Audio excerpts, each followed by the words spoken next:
S1 से आ रही है, ठीक है। D वाली को भी और E वाली को भी, दोनों को करोगे तो आपको लगेगा कि वो सोर्स S1 से आ रही है। सिमिलरली A वाली और F वाली को करोगे तो लुक लाइक दैट कि जो लाइट रे आ रही है वो सोर्स S2 से आ रही है, ठीक है। So S1 and S2 are two sources of light which appears to emit the rays, ठीक है। पर एक्चुअल में जो लाइट रे जहां से आ रही है that is our source S, ठीक है। तो लेकिन इस केस में ऐसा लग रहा है कि light is coming from two different sources S1 and S2 because these sources are made up from S, so that's why they are coherent and produce interference, ठीक है। So this is basically a higher version of a Young's double slit experiment.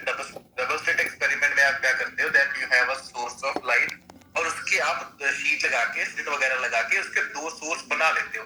इस case में भी वही किया है, we have made up two sources but those sources are not the actual sources, those sources are the virtual sources, ठीक है जी। तो Fresnel biprism ने इस केस में वो काम किया है। अब बताओ कि क्या प्रॉब्लम है। ठीक है सर, बस thank you sir. Thank you sir. Excuse me sir. हाँ जी बच्चे। सर एक बार मुझे determination of fringe width beta जो था ना, एक बार उसका एक वो जो फॉर्मूला दिया, एक बार मुझे वो क्लियर कर दोगे sir please. What's your name बच्चे? सक्षम सर। फ्रॉम जेनेटिक्स और सर zoology डिपार्टमेंट। ओके हाँ जी बच्चे बोलो क्या विच फॉर्मूला? सर ये जो beta is equal to xn minus xo upon capital N जो है। ओके हाँ जी सर, हाँ जी हाँ जी ओके। मुझे यहाँ ठीक है, तो xn समझ में आया? xn और x नॉट क्या क्या है कि ये नहीं समझ में आया या n नहीं समझ में आया? सर ये नहीं सर, यही नहीं मुझे क्लियर हुआ। एक बार मैंने वो कल भी मुझे लगा था, पर मैं चलो पढ़ के एक बार देख लेता हूँ, बट मुझे इतना क्लियर नहीं हुआ सर कल भी। Okay so xn is our reading at micrometer.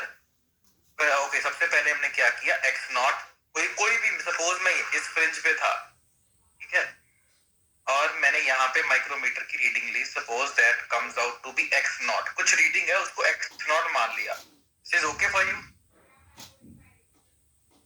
Hello? Yes sir, yes sir. हाँ जी हाँ जी। सो उसके बाद मैं नंबर ऑफ फ्रिंजेस आगे गया, 1 2 3 4, सपोज मैं 5 फ्रिंजेस आगे चला गया और वहां पे जाके मैंने दोबारा से रीडिंग ली, ठीक है, उसको हमने xn बोल लिया, ठीक है। ओके सर, ठीक है, अगर मैं 5 फ्रिंजेस आगे जाऊंगा तो x5 बोल लूंगा, अगर मैं n फ्रिंजेस आगे गया हूं तो xn बोल लूंगा, ठीक है जी। तो मेरे पास दो रीडिंग्स है माइक्रोमीटर पे, एक x नॉट है जो x0 भी बोल सकते हो, ठीक है, एक को हमने xn मान लिया after passing through number of fringes that is n, ठीक है। इन दोनों को माइनस करेंगे तो ये डिस्टेंस आ जाएगा यहां से लेके यहां तक का। एम आई राइट? Yes sir. नहीं ये समझ में नहीं आया आपको, है ना? नहीं सर, एक बार क्लियर कर ही दो। वही बोल रहा हूँ। यहाँ पे एक मैंने अच्छा सब कुछ भूल जाओ, अगर मैं स्केल से यहाँ का एक पॉइंट का देख लूं कि ये कितना कितने एक पॉइंट लगा लूं कुछ, ठीक है, और एक यहाँ पे पॉइंट लगा लूं, इन दोनों को माइनस कर दूंगा तो ये बीच वाला डिस्टेंस आ जाएगा या नहीं आ जाएगा? हेलो? Yes sir, yes. अगर कोई क्वेश्चन है तो दोबारा पूछ लो, I don't have any problem, ठीक है। मैं क्या बोल रहा हूँ कि एक रीडिंग यहाँ पे ले ली कि ये कितने पे है, ठीक है, एक रीडिंग यहाँ पे ले ली कि ये कितने पे है, ठीक है, तो इन दोनों को माइनस कर दिया तो that comes out the difference between these, ठीक है जी। हाँ जी, तो उसको अब मुझे लेकिन एक फ्रिंज विड्थ चाहिए, ये दो फ्रिंजेस के बीच का विड्थ चाहिए, तो मैं उसको नंबर ऑफ फ्रिंजेस से डिवाइड कर दूंगा, ठीक है, तो that is divided by the n।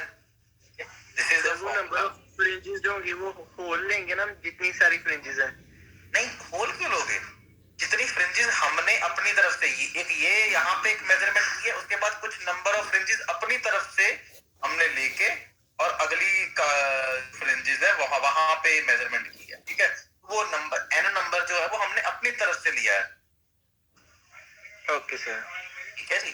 तो दैट जो आप बोल रहे हो that is completely illogical, because ऐसा नहीं है कि गिनती की 10 फ्रिंजेस या 15 फ्रिंजेस बनेगी, फ्रिंजेस बहुत काउंट भी नहीं कर पाओगे, ठीक है। फ्रिंजेस दिखने में ऐसी होंगी कि किसी की इंटेंसिटी कम होगी बहुत ज्यादा, जैसे जैसे हम ओ पॉइंट से दूर जाते जाएंगे तो वैसे वैसे जो फ्रिंजेस की इंटेंसिटी है वो कम होती जाएगी। आप सारी की सारी थोड़ी ना काउंट कर पाओगे, ठीक है जी। तो आपने तो दो फ्रिंजेस के बीच, हाँ जी हाँ जी, ठीक है। अब समझ में आया या नहीं? ये सर अब क्लियर हो गया। अब दोबारा से एक बार पढ़ूंगा तो और क्लैरिटी हो जाएगी sir. Thank you sir. Okay जी, ठीक है बच्चे, हम स्टार्ट करने लगे। तो anti reflection coating I was talking about, ठीक है। Anti reflection coating is a coating which is done to reduce word is appropriate, ठीक है। यहाँ इस बुक ने वर्ड यूज किया हुआ सप्रेस, ठीक है। कि किसी भी ग्लास की सरफेस है, अभी मैं जो ये सारा टॉपिक है आपको जिन बच्चों के ग्लासेस लगे हुए हैं, स्पेक्स लगी हुई है, उनको ये टॉपिक अच्छे से समझ में आएगा, ठीक है। बिकॉज यू नो कि अगर आपके ग्लासेस हैं, ठीक है, these are the lenses you are using in your specs, ठीक है। तो उसमें क्या होता है कि रिफ्लेक्शन जो है वी सी, जब हम उसको रखते हैं तो मेनली ग्लास का काम है टू पास द लाइट और to transmit the light. But because glass की प्रॉपर्टी है कि अगर उस पे 100% लाइट पड़ रही है तो उसमें से कुछ ना कुछ लाइट उसने वापस रिफ्लेक्ट करनी है। तो ये दिखाया हुआ है कि वहां पे रख के ग्लास ऊपर जो भी वो सीलिंग पे है ट्यूब्स वगैरह वो दिख रही हैं ग्लास में, जिसका मतलब रिफ्लेक्शन हो रही है। This is your normal glass. उसके बाद हमने अपनी एंटी रिफ्लेक्शन कोटिंग लगा दी है, जिससे आप देखोगे कि जो रिफ्लेक्शन की अमाउंट है वो कम हो गई है, ठीक है।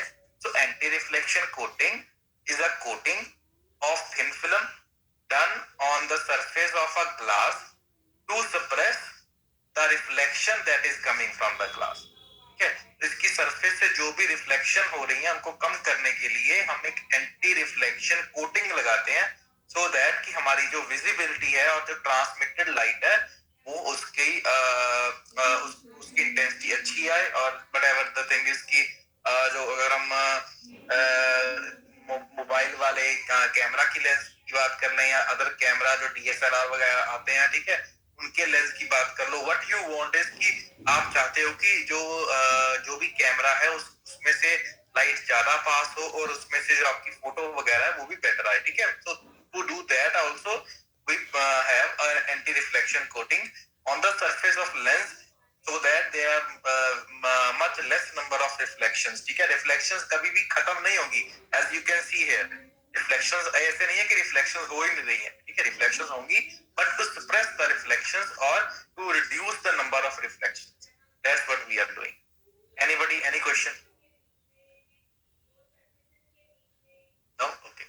So one of the most important applications of thin film interference is in producing anti-reflection coatings. Optical instruments such as cameras, telescope, जहां पे भी लेंस आता है, जहां पे भी लेंस आएगा और आपको लाइट ट्रांसमिट करवानी है, you want to use an anti-reflection coating. It is always better to use anti-reflection coating. Yeah, so optical instruments such as camera, telescope use multi-component glass lenses. It is noted that part of the light incident on a glass surface is reflected and that much amount of light is subtracted from the transmitted light. आपने 100 light जो है suppose glass पे डाली, उसमें से 20 reflect हो गई, तो whatever you are getting is 80, ठीक है। तो आपकी लाइट की जो इंटेंसिटी थी वो कम हो गई, ठीक है, जिसकी वजह से आपको क्या होगा, आपको देखने में जो भी clarity of that substance you are looking at, क्या वो उसमें प्रॉब्लम आ जाएगी, ठीक है। When the number of reflections are large, the quality of the image produced by the device will be poor. तो जितनी ज्यादा रिफ्लेक्शन ज्यादा होती जाएंगी, ठीक है, the quality of the image produced by the device will be poor. तो उतना ही जो आपकी जो इमेज क्वालिटी है वो पुअर होती जाएगी, ठीक है। तो Alexander मैकक्लॉ discovered in 1935 that reflections from a surface can be reduced by coating the surface with a thin transparent dielectric film, ठीक है। तो एक थिन फिल्म, डाइलेक्ट्रिक मटेरियल की थिन फिल्म इंट्रोड्यूस की उसने, ठीक है, जिसको हम उसने एक फिल्म नहीं, उसने कॉन्सेप्ट डेवलप किया, ठीक है। तो कोई भी डाइलेक्ट्रिक फिल्म, उसमें क्या क्या प्रॉपर्टी होनी चाहिए, that will discuss later in this topic, ठीक है। लेकिन कोई भी डाइलेक्ट्रिक फिल्म हम लगाएंगे थिन फिल्म, ठीक है, उससे क्या होगा, आपकी जो आपकी आपकी जो रिफ्लेक्शन थी उसको सप्रेस कर देगा। अगर रिफ्लेक्शन को सप्रेस करेगा तो आपकी जो ट्रांसमिटेड लाइट है वो आपको ज्यादा मिलेगी। ठीक है, this is the topic we are going to do. Anybody, any questions? No. A transparent thin film coated on the surface. So this is the actual definition of a anti-reflection coating film. A transparent thin film coated on a surface with a view to suppress the surface reflections is called an anti-reflection coating or a non-reflective. ठीक है जी? So a thin film can act as an anti-reflection coating if it meets the following two conditions. तो अब हमें जो anti reflection coating की film है वो कैसी चाहिए? पहली बात तो हमको ऐसी चाहिए कि उन दोनों जो, अब क्या होगा कि एक जो आपके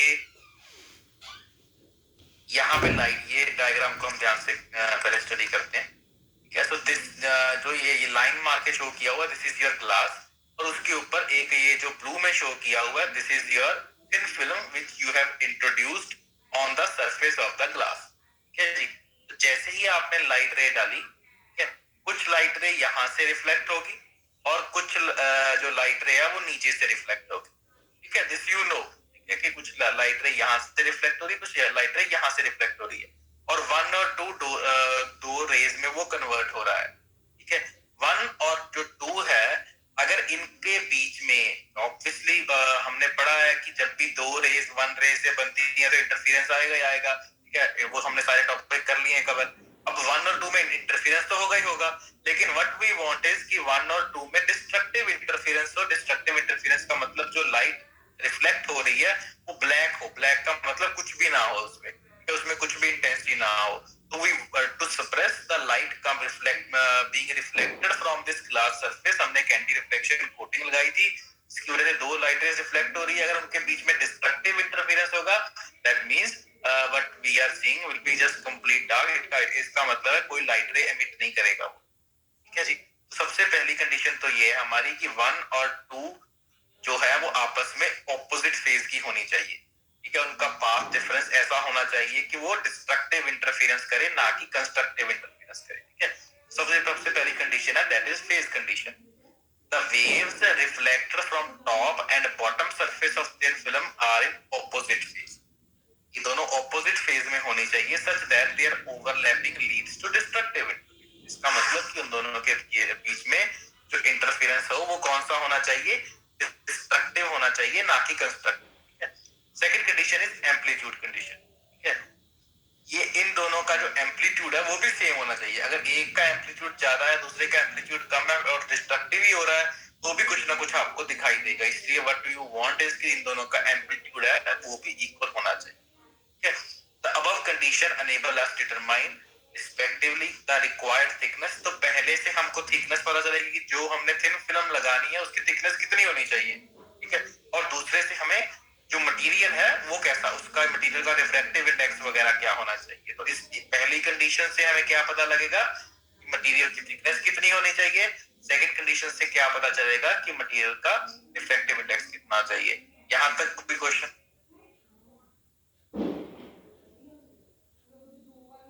ओके, नो। सो मान लो वो अब हमें पहली कंडीशन की बात कर रहे हैं कि फेज कंडीशन की। ठीक है, तो let the thickness of the film be T. तो मान लो कि जो आपकी फिल्म की थिकनेस है वो टी है और उसका रिफ्रैक्टिव इंडेक्स मान लो कि म्यू एफ है। ठीक है, फिल्म का, इस फिल्म का, नॉट ग्लास का, इस फिल्म का। द फेज कंडीशन में हमने क्या बोला है कि वन और टू ये आपस में क्या होने चाहिए? इनका destructive interference. The phase condition requires that waves यानी कि ray 1 and ray 2 reflected from the top and bottom surface of thin film be 180 degree out of phase. जो एक का फेज है उस दूसरे का उसके ऑपोजिट यानी कि 180 डिग्री होना चाहिए। It requires that optical path difference between. तो हम क्या करेंगे? हम इन दोनों के बीच का ऑप्टिकल पाथ डिफरेंस निकालेंगे। जितना जो पाथ डिफरेंस आ जाएगा उसको हम डिस्ट्रक्टिव इंटरफेरेंस वाली कंडीशन के इक्वल कर देंगे। जब हम इक्वल करेंगे तो विल नो कि जो थिकनेस है वो कितनी होनी चाहिए। ठीक है, तो तो जैसे कि मैंने आपको पहले बताया हुआ है कि जब भी रिफ्लेक्शन होती है तो आपका जो एक पाई चेंज आता है फेज में। ठीक है, और पाथ डिफरेंस में वो चेंज कितना होता है? Lambda by 2। तो रिफ्लेक्शन होती है from which surface, from rare to denser surface. इस केस में जो आपकी थिन फिल्म होगी उसका ऑब्वियसली रिफ्रैक्टिव इंडेक्स एयर से तो ज्यादा ही होगा, एयर के मुकाबले तो वो आपका जो मटेरियल होगा उसका रिफ्रैक्टिव इंडेक्स ज्यादा ही होगा, इसलिए इस केस में भी पाई चेंज आएगा फेज डिफरेंस में, और in case of path difference lambda by 2 change आएगा। इन अदर केस जब हम यहाँ पे बात करते हैं तो भी जो आपकी फिल्म के कंपैरेटिवली जो ग्लास का रिफ्रैक्टिव इंडेक्स ज्यादा होगा, ठीक है, वो हम नेक्स्ट टॉपिक में भी पढ़ लेंगे। तो इस केस में भी हम देखेंगे कि जो आपका जो पाई चेंज ऑब्जर्व होगा, इसलिए 1 और 2 इन दोनों केसेस में पाई चेंज ऑब्जर्व होगा, यानी कि लैम्डा बाय 2 दोनों केसेस में आएगा। तो वैसे पाथ डिफरेंस की कंडीशन क्या होती है, 2 म्यू टी कॉज आर हम बोलते हैं, ठीक है। इस केस में म्यू को एफ लगा लिया, ठीक है, कहीं जो माइकलसन वगैरह में हमने टी की जगह टी यूज किया था, ठीक है। So 2 mu F T cos R, एक लैम्डा बाय 2 वन रे लाई है और एक लैम्डा बाय 2 सेकंड वाली रे लाई है, ठीक है।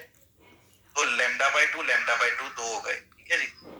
पहला लैम्डा बाय 2 है जो फेज पाई चेंज के कारण आया है, कौन सी सरफेस से, इस सरफेस से, top surface of the film जिसमें एयर से फिल्म की बाउंड्री है। सेकंड में फिल्म टू ग्लास की बाउंड्री होगी, ठीक है, और वो जो पाई चेंज है यहाँ से आएगा। And the second lambda by 2 the pi change that occurs to the film to glass boundary. If we assume normal incidence, अगर हम मैं ये मान लूं कि लाइट बिल्कुल सीधी, हाँ जी बच्चे। सर ये एक बार दोबारा बताना। कौन सा ये पाथ सर ये इक्वेशन। ओके, यस हाँ जी, आपका नाम क्या है बच्चे? सर गुरमन। हाँ जी, so Gurman, this you know that the path normally अगर कोई पाई चेंज नहीं आता तो आपका जो पाथ डिफरेंस है वो 2 म्यू डी कॉज आर होता है, दिस यू नो। ओके ये सर। पता है? यस ये पता है कि नहीं? ओके नहीं बोलो, हाँ या ना? और पता ही है। ओके, ठीक है, ये आपने किया हुआ है, आपकी मैम ने भी करवाया होगा, फिर उसके बाद हमने हर टॉपिक में ये बात की है, ठीक है। 1 मिनट रुको, मैं आपको अभी दिखाता हूँ।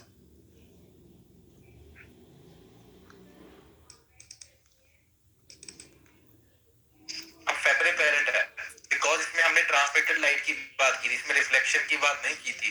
तो इस केस में भी वो पाथ डिफरेंस हमने कितना लिया था, 2d cos थीटा, ठीक है, इसमें d मान लिया था, ठीक है। इस केस में रिफ्लेक्टिव इंडेक्स की बात नहीं कर रहे बिकॉज हम जीरो के अंदर नहीं जा रहे हैं, ठीक है, म्यू को 1 लेके चल रहे हैं, ठीक है। तो सिर्फ मटेरियल नहीं है इसलिए हमने वो नहीं लिया। हाँ जी, हाँ जी, हाँ जी, वो कंडीशन शायद इसने बताई भी होगी कहीं ना कहीं। मैं 1 मिनट वेट करो।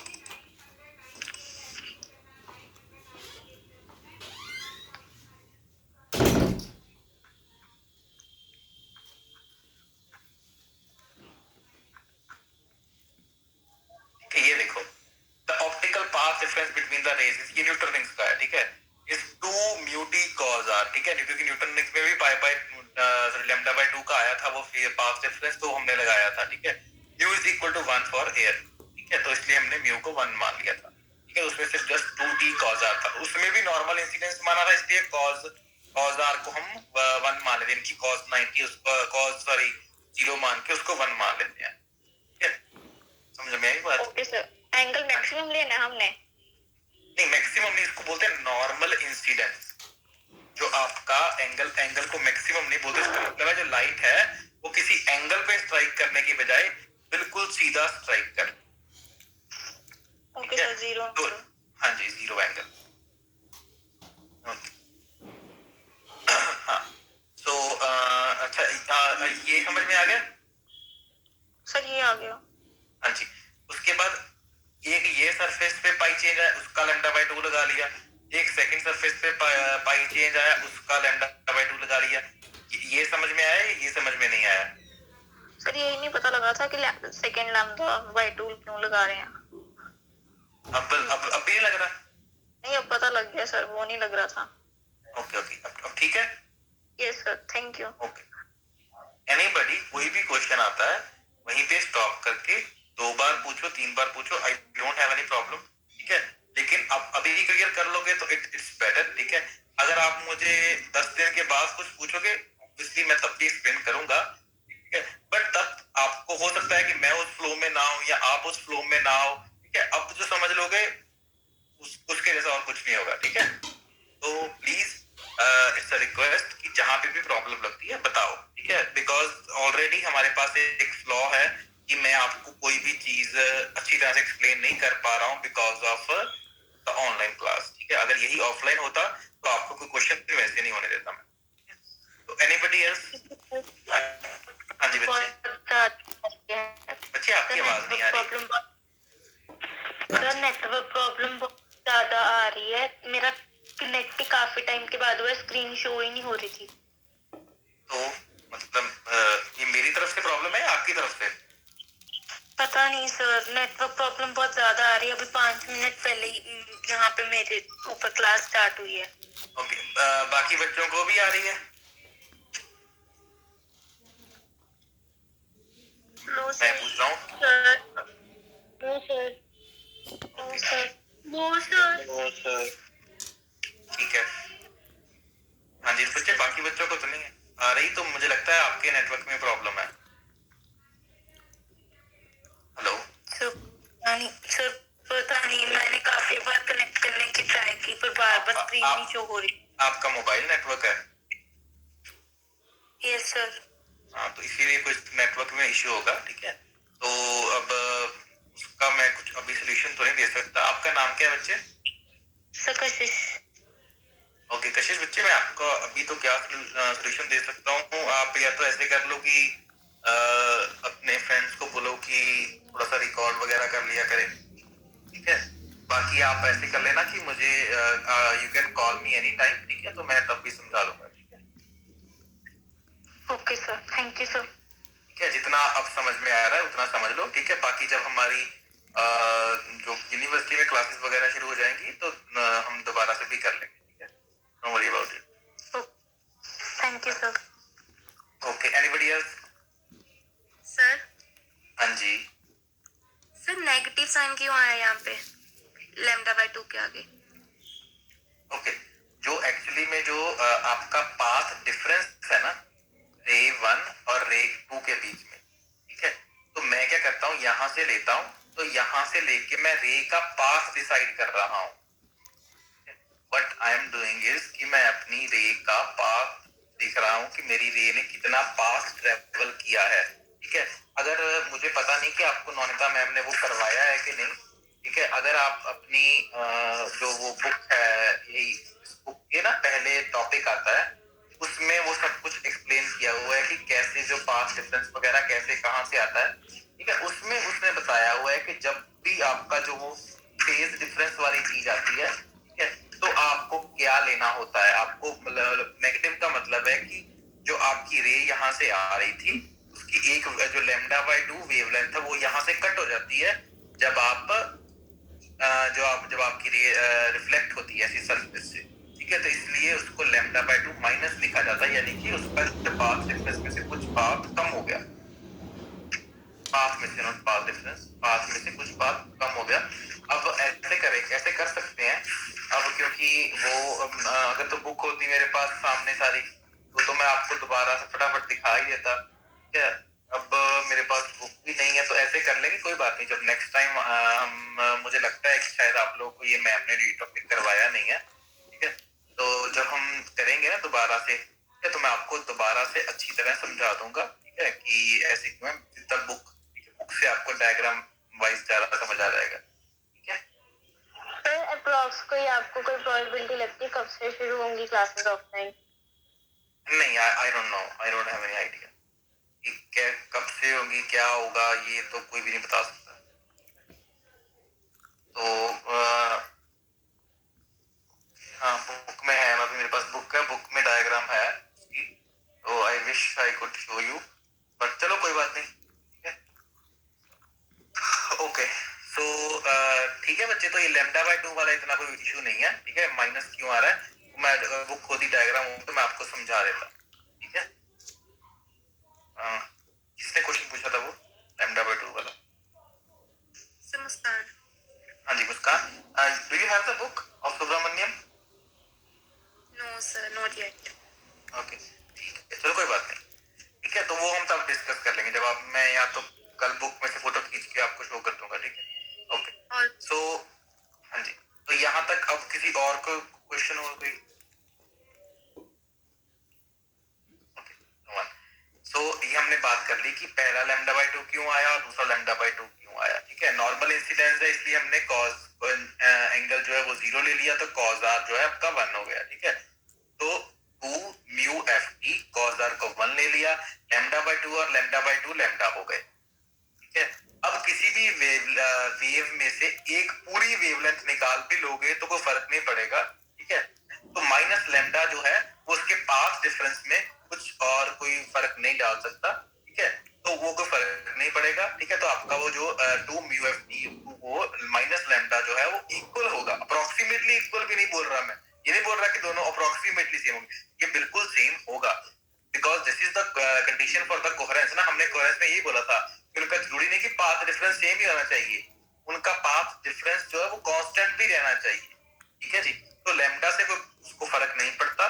ठीक है, एक वेव कम हो गई है, ज्यादा हो गई, कोई फर्क नहीं पड़ेगा। अगर हाफ होती तो हम कंसीडर करते। ठीक है, तो 2 म्यू एफ टी ये बन गया। ठीक है जी, तो उसने इस चीज को दोबारा एक्सप्लेन भी किया हुआ है कि वी रोट द अबव